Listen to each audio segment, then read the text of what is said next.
All right, so welcome. My name is Taj Smith, and I work as a Director of Diversity Education at the RIT Rochester campus in the US.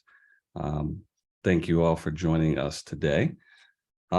So we have three community members, RIT community members from across, representing from across the world who have joined us today and were willing to share with us a little bit about themselves and some of their journey as it relates to understanding diversity. So I have a set of questions for them that I will ask them. And then after they conclude that portion, we'll turn it over to those of you in the audience to ask any questions that you may have of them as you take in their stories.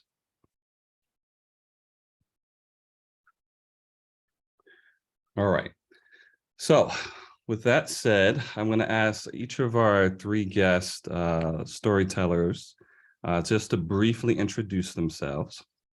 Your name, if you want to share your gender pronoun, which at least in the US, we typically may use things like he, she, they, if you're comfortable sharing that.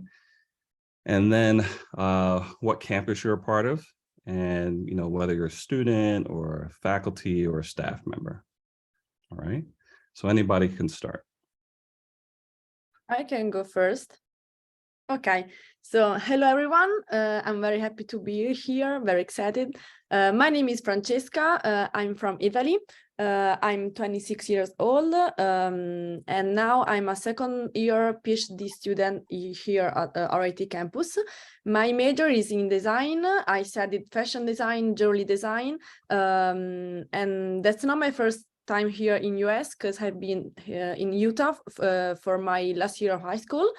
So now it's my second time and I'm very happy to be here in US. I really wanted to come back here. So yeah, I'm here. I'm doing only one semester. So I'm working in the design building right now. Thank you. May I go next? Okay. Thank you, Francesca. Nice meeting all of you.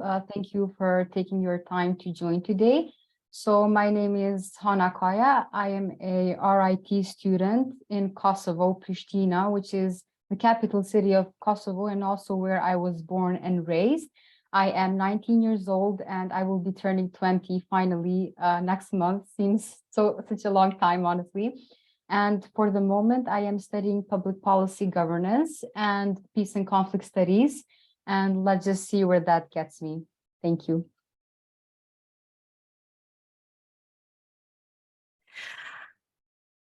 Hello, everyone. My name is Teresa Busha. I'm academic advisor for web and mobile computing, new media design students, and also MSSLI coordinator at Croatia campus. So it's really a pleasure to be here, and I'm looking forward to this storytelling session today. And I would also like to thank everyone who joined us. All right, thank you all. Appreciate that brief introduction. So now we'll spend a little more time getting to know you. And so my first question for you is, tell us a little bit about home. Now, I recognize home can be an easy subject for some people to talk about. For others, it could be a little more complicated. So whatever you're comfortable sharing with us. But if you can tell us about home, and if you're not currently where you would call home or that has shifted, how does that compare? Right, to where you would call home? What are some things that are different, whether it be food, dress, etc.? So anybody can start. I can go first. Okay. As I said before, I'm from Italy. So I would say that I identify my home like Italy, but that's not 100% right. I mean that for me, being like 26 years old, I had several experiences abroad, and it's very hard for me to define like where is my home, because I think that my home is everywhere I go. So I have like some different places where I feel comfortable with.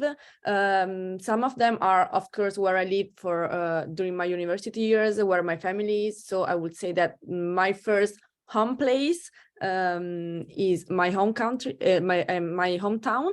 I'm from Rome, actually from Latina. Is a small city, not so small, 1 hour far from Rome. So one of my safe place is, of course, Latina, where my family is, all of my close friends are. But I lived in Milan for 6 years, so it's another very safe place for me, very comfortable one. And actually, it's the first city where I really feel comfortable with, like even living all by myself. But one more place where that I would identify as my home is also Utah, where I spent 6 months, where my host family is. So I will say it again, that my home is wherever I am. So when I travel, when I even here, I'm here since only 1 month, but I can for sure say I can feel here my home. So I know that it's a very like it's a not common definition, but I would say that my home is everywhere I go in the whole world. I know that it's different. Every place I go, they are all different from each other's. But every time I can find like myself everywhere I go. So I can like identify myself. I can remember the roads, remember all the places I go. So yeah, I think that's my answer for a home. Thank you very much. Should I go next? Okay. So home for me is something that I can explain both in simple terms, but also it is something very complex. And just as Francesca mentioned, home is sometimes not just one fixed place. It is also the memories and the people, and home can change over time. However, the one thing that I associate my home with is definitely language. So it's not really a big surprise to know more than one language in the Balkans. Maybe some of you know that there is a wide, diverse culture here, and we're all just like a big neighborhood which is always fighting and in conflict most of the time. They're like siblings. But this is what has made me go from one home to the other. Although I was born and raised in Pristina, where I speak the Albanian language freely, I have found it harder to express myself in Serbian or Bosnian over time because of the ongoing conflicts, political and others that are going between these neighboring countries. However, most of my family and also where my mom is from is this small, cute, ancient city in Serbia, which is Novi Pazar. And whenever I go there, I speak freely in Serbian or Bosnian, and I do not find the liberty as much to speak Albanian. So home is for me wherever I can find myself speaking these languages without prejudice and so freely and enjoy the language I'm speaking. So when it comes to my memories in Pristina, it has all become a blur at this point because I live here, I study here, I work here. However, the one thing that I will always remember is definitely my friends and the nights that I spent with my family almost each night. So when we're drinking coffee and tea and we're just chatting about our day, because most of the day we do not see each other. But then in Novi Pazar, whenever I go there, since I go there for a few months, every second that I spend there is something that I cherish more than that second that just passed. So what I specifically remember is going to the swimming club with my sister, and my grandma would make a homemade juice out of cherries. So I can still taste that sweet memory even to this day. And I haven't really resided anywhere else. It's just me going between Pristina and Novi Pazar, but no matter where I am, I always find myself at home. Thank you. Thank you. Well, my view is maybe a bit different. When I think of home, I immediately feel some warmth and coziness, and I see my home where I live as now, as my shelter. So I really feel the same as was mentioned before, that a lot of senses that you have felt and smells and environment as a child will always associate you as a home, as your shelter, as your place of laughter, good food, and a lot of vanilla sugar in the air, I would say. So, for example, apple pie in Croatia, or strudla, apple strudla, is really something that I associate with my home, and I do it by myself now. My grandma used to do that before. There is a pop song in Croatia that would describe my definition of my home, and it's called, if I want to translate it in English, I go or live where things are going my way. So I feel that my home is my shelter, my safe place where I can, definitely do things that in a way that I want them to be done, and enjoy some really good time with my family and my friends, because this is something that makes and describes home for me. Thank you very much. Pause for the interpreters to switch. All right. So thank you for answering that first question. So my second question is, how do you define diversity? And if that definition has changed over your lifetime, could you share with us that kind of journey? Okay, I go first again. So we have the same process every time. So I would like to give you like some of my background in order to understand why what is my idea of diversity. So as I said before, I'm Italian, but my father is actually Brazilian. He's 100% Brazilian, so he's from Brazil, and I have two siblings, my brother and my sister. They are both from Brazil because they were adopted. So the way I grew up with them, it was very, I would say, like in a very diversity way. So I've always been exposed to a multicultural family and way of life. So I think that diversity, just for me, it's very natural. I love to be like with different people coming from different countries. Even here, I'm attending the performing Latin dance, so I'm trying to understand more about the Latin culture. I love being like with my international group of students. They are from France, Spain, and I'm always asking so many things about their culture. But in my case, I think it was very natural, since I have two Brazilian siblings, and even if I can consider them my 100% like blood family, they are different from me. So it's very important for me to know better other cultures. I'm always looking for like new friends coming from different countries, and during my experiences in life, I understood to respect all different cultures, even if they are very different from me. So it was very important for me to respect others, and even to learn from others, even if we are all different, because everyone has something to give you in order in terms of like human beings. And yes, even of course it's very hard during life to have different relationships with different people coming on different countries, but I'm always open to everyone. I love to listen like other stories, to give opinions, but even to listen to other opinions. So I think I was very lucky that I had this wonderful family, that I had the opportunity to grow up with two Brazilian siblings.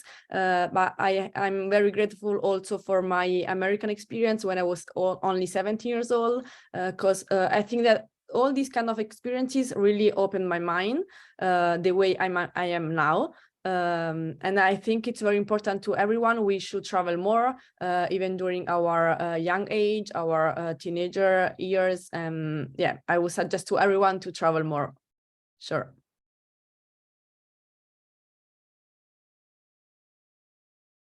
Thank you.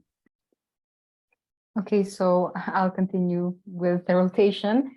So the way that I would define diversity, if I was to look in encyclopedias and other dictionaries, it would basically just means a variety of social, ethnic backgrounds.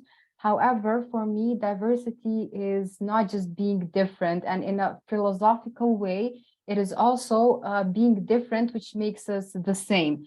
So the way that diversity has changed for me over time is that when it comes to diversity, when I thought about it, I just thought about groups of people being divided. So one group, for example, of people who were covered, who had like a hijab and so on. However, the way that this has changed for me over time is accepting that diversity is a part of all of us. We don't have to be necessarily too different to be diverse. And this is definitely what has changed with me over time, because when I was younger, whenever I would go out in the public, my mom would always tell me to, in Pristina I'm talking about Pristina. So she would always tell me to lower my voice if I'm talking in Serbian, because it can be triggering to a lot of people. However, I have accepted this as a part of the culture and a part of some of the issues, and I have accepted the fact that just because I'm diverse, I shouldn't be afraid to speak whatever language I feel comfortable with. So I think that to define diversity, to kind of conclude, it is the best thing we have in the world, and it is something that we need to be proud of and to encourage and to have more diversity in the world and accept it as a part of our daily lives.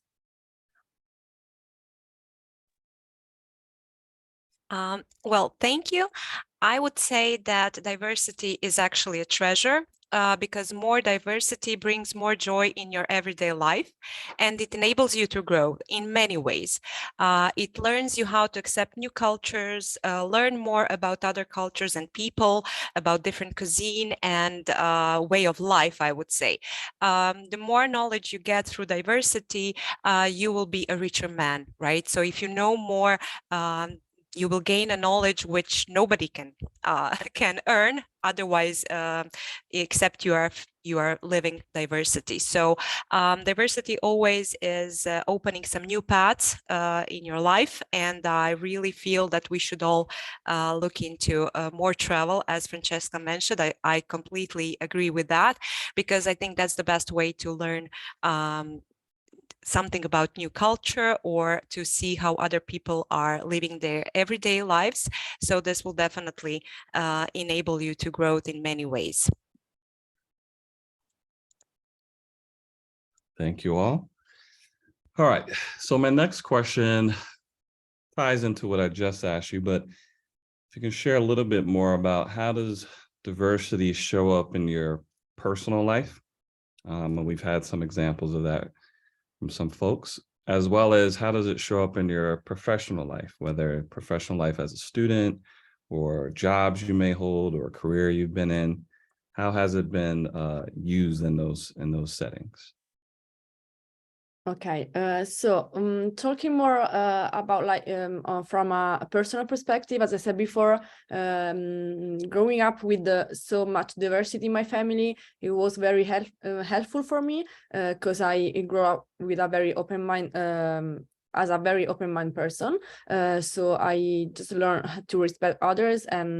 But from a more professional point of view, I think I was very lucky, because I had never had to deal with like gender equality or issues or something about that. But I know that in Italy it's very hard to work as a woman, because we have like a very less paid salary, and we are many of these kind of issues to deal with.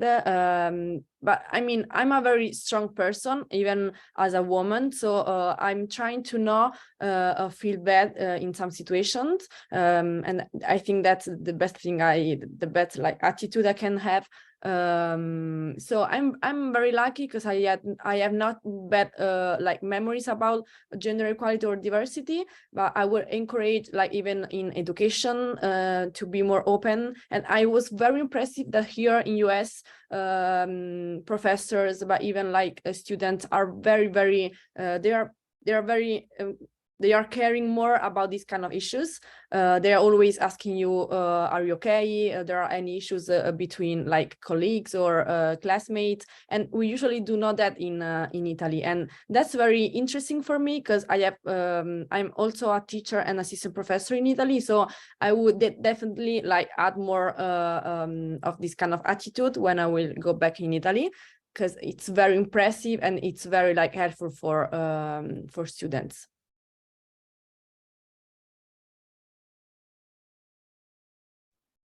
So the way that diversity has impacted my professional and or student life is for the best. So during my student life, for example, when I was in high school, I did have to manage with some difficult people who weren't really open to me knowing the Serbian language.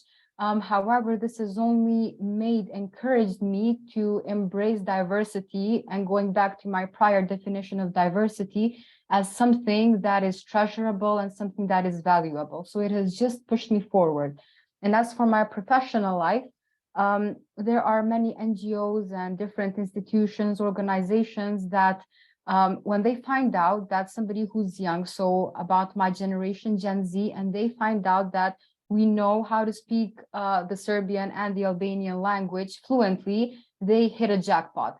So even when I started when I started my student life here at RIT Kosovo, I've gotten many offers because of the fact that I am diverse in some specific way. So it has definitely just pushed me forward in my career, which will be political science, public policy. So it has done nothing but push me forward and never once taken me steps back.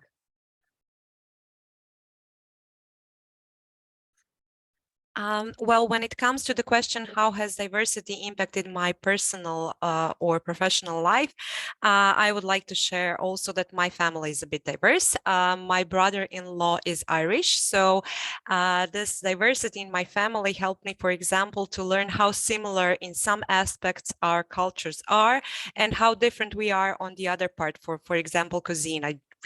I'm not a fan of their kitchen and their cooking preferences, but on the other side, he's in love with everything that Croatian cuisine can offer.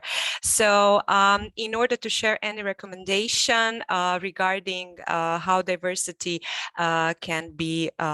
can help us learn more about diversity, actually, I would say that to learn about diversity, I strongly believe that traveling enables you to learn a lot from your own experience once you are faced to live in another culture, where you can observe everyday life of people and taste different tastes and cuisines and travel, and learn about the country itself on the ground, I would say. So definitely, I would strongly encourage traveling as a way of exploring and learning about diversity.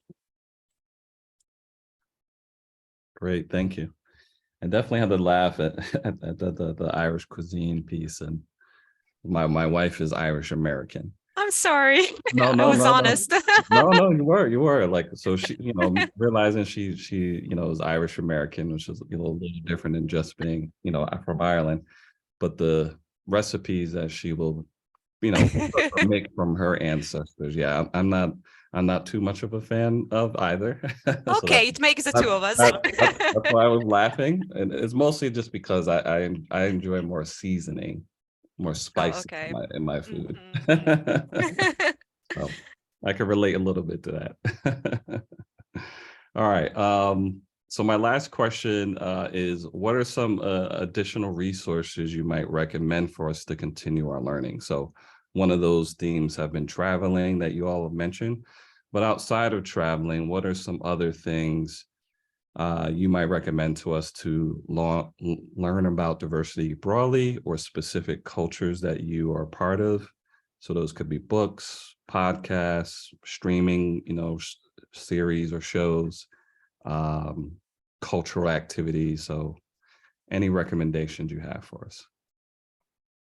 So since I'm 100% Italian, I would recommend to prepare food. That's one of my favorite thing to do with friends. Even some weeks ago, actually, I prepared some crepe for my international friends. That it's not an Italian meal, but anyway, it was very fun. It's always very beautiful to share like our cultural recipes. That's a way to get in touch with others. So I would suggest for sure as a first thing to prepare food together, to share our like precious recipes with others, but even like to travel more, of course. But with travel, I mean even like visiting museums and to understand better other cultures. That it's always very important. And I also suggest like to become part of different activities, such as I mentioned before, I'm part of the dancing team, the Latin dance, and it was, I mean, I'm very happy, and it was one of my best choice coming here, because I'm obviously I'm having fun dancing, but I'm also learning more from other cultures. I'm also having new friends from other countries. So I would suggest food and maybe try different dancing activities. Yeah.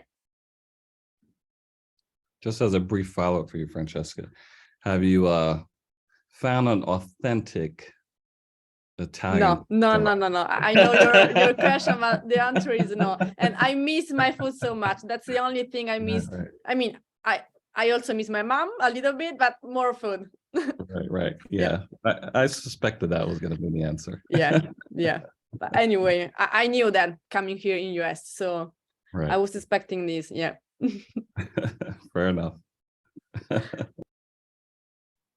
Okay, so just to continue, I would definitely say that many people don't maybe have time to read books and to travel, or maybe even financially don't have the opportunity to go and travel in these places, however much we would like this.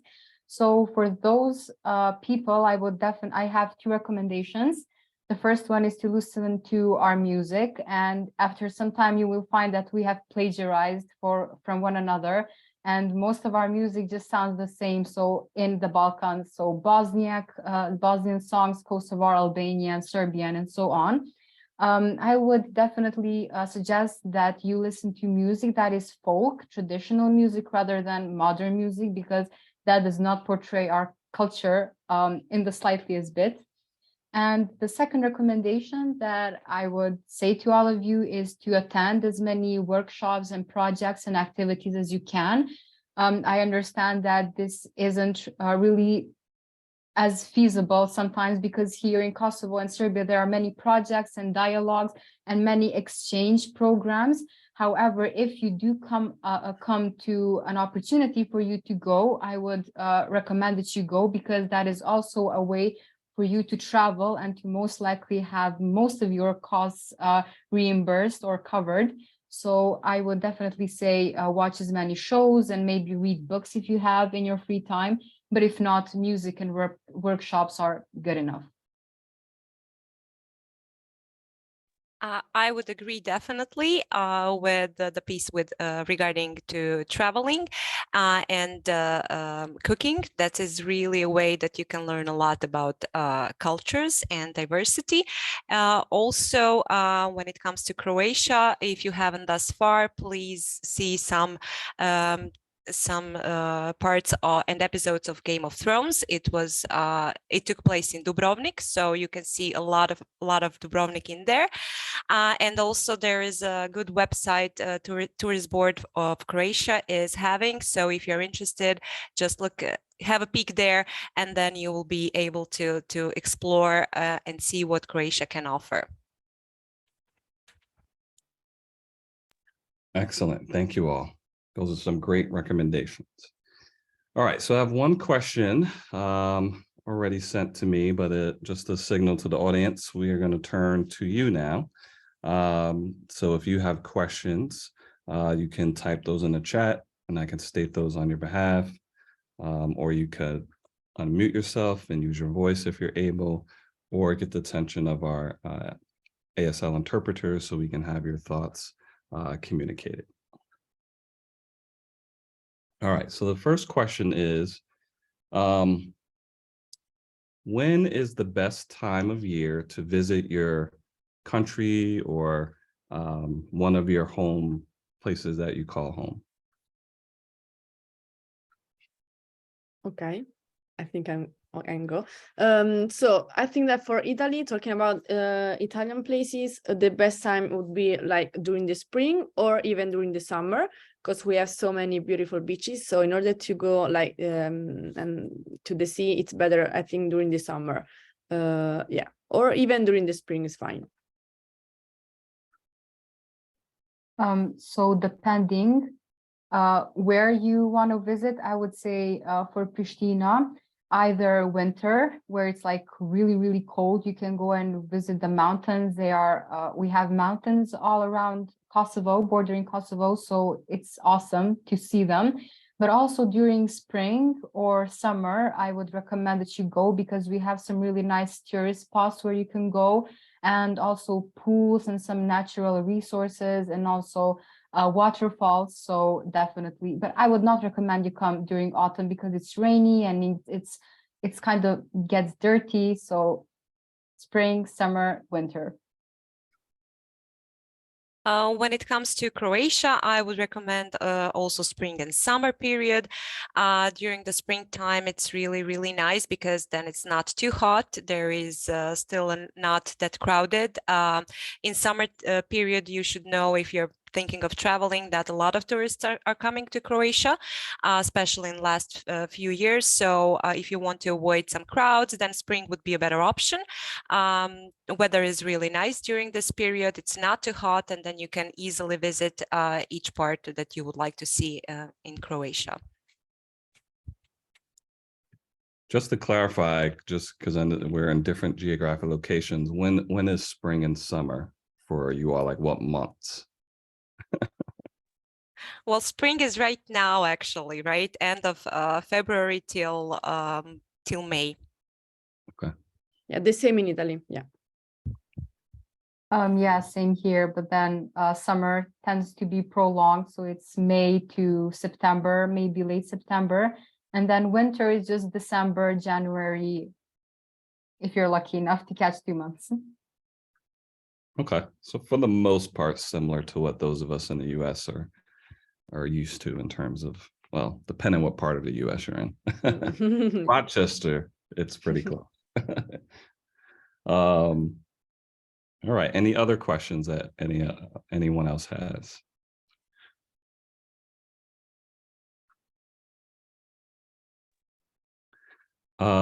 What are your favorite town or places we should visit? That's a hard question. Okay, I would say if we are talking about Italy, I would say Rome, because even if it's not my favorite city in Italy, because I'm in love with Milan because it's the fashion capital. Since I'm a fashion designer, that's my city. But you have to visit Rome even only once in your life. So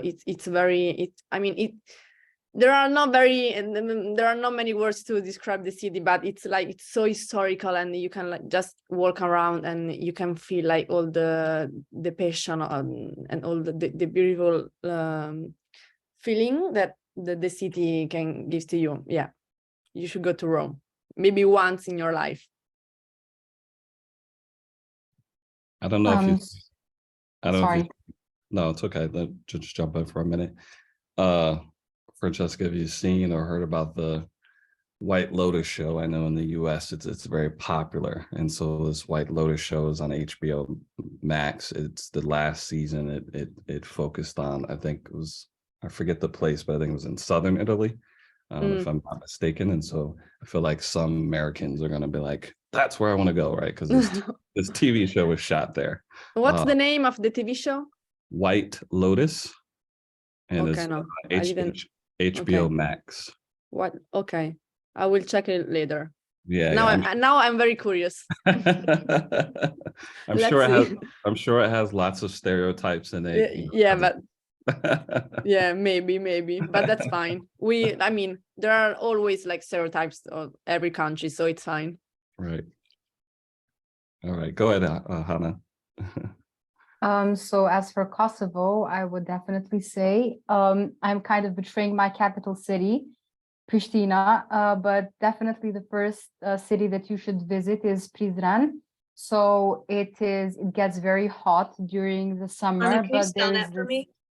How do you spell that name of that city? Prizren.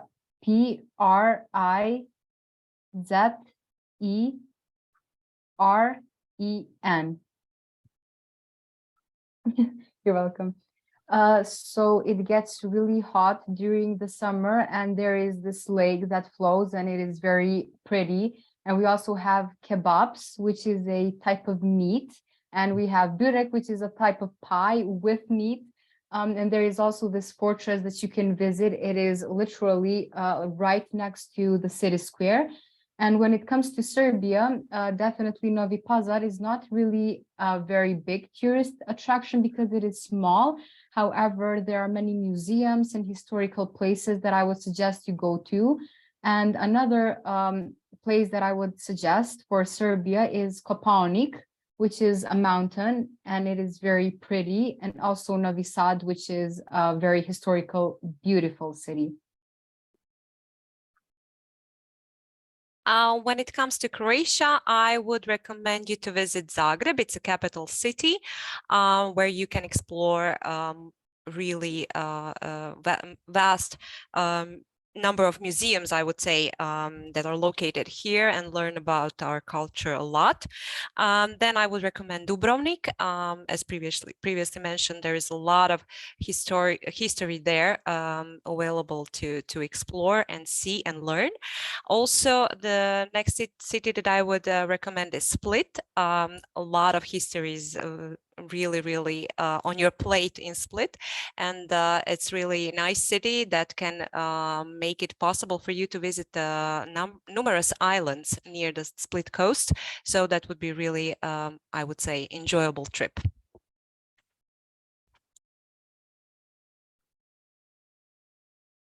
Thank you all. Appreciate that. There's a quick follow-up for Francesca when you were talking about Rome. Describing it's sort of hard to describe. This person is asking, is that because it has just a lot of history or kind of a spiritual feeling is what the person's asking? Yeah, I mean, it's a very historical city, so you can like there are so many monuments you can visit and you can just walk around, but it's more like it's the feeling, that the sensation you can feel like walking around. It's like again, it's very hard to describe it. It's about like only feeling, so it's not like a physical but I think that Rome gives the sensation of like something bigger, that you are part of something bigger. So since it's a very big city, you can feel like, oh, I don't know actually how, I never tried to describe it, because usually between Italians we know the feeling, so it's easier to, but I think it's a lot about history. Even the difference between Rome and Milan, it's the historical part. Because Milan, I mean, there are even some important monuments in Milan, but that's not the same as in Rome. There is so much history in all the streets, everywhere. Everywhere you go, you can find like something very historical, and that's why we don't have any good means of transport in Rome, because it's very hard, because they are like they are always finding like historical objects everywhere, so it's very hard to like to build a very good means of transport in Rome. That's why, if you ever like if you was like wondering about yeah, that's why. I'm not sure if I answered well the question, but it's very hard to give a answer. Maybe. I think you did. Yeah, I mean, it's sort of, it's bigger than your life. It's something that is It's a just feeling, yeah. it's a feeling, it's moving. You have to be there to really experience it and Yeah. be like, wow, right? Someone like created this space. Yeah. Okay. All right. Any other questions from our audience?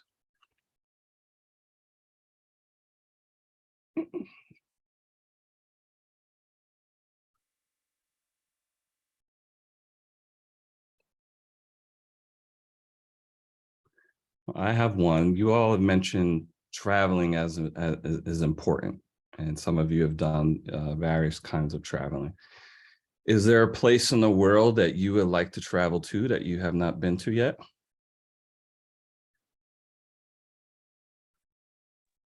Yes, always. Yeah.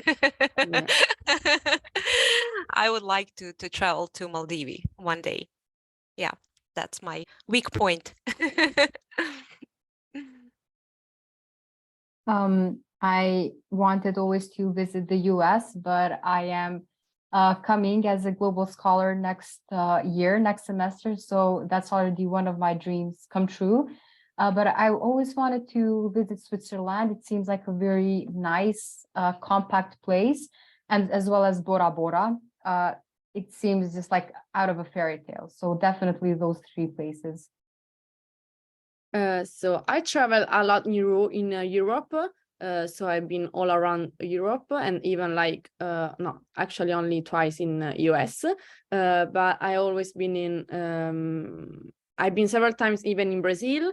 Maybe I would like to go more like in Japan, China, or even like yeah, maybe Asian countries. And last year I've been in Uzbekistan, in Tashkent, for like a jewelry exhibition. It was for work, and it was amazing. I mean, I was very impressed to be in Tashkent because the city really was very European. So it was very impressive. Yeah. Excellent. Thank you all.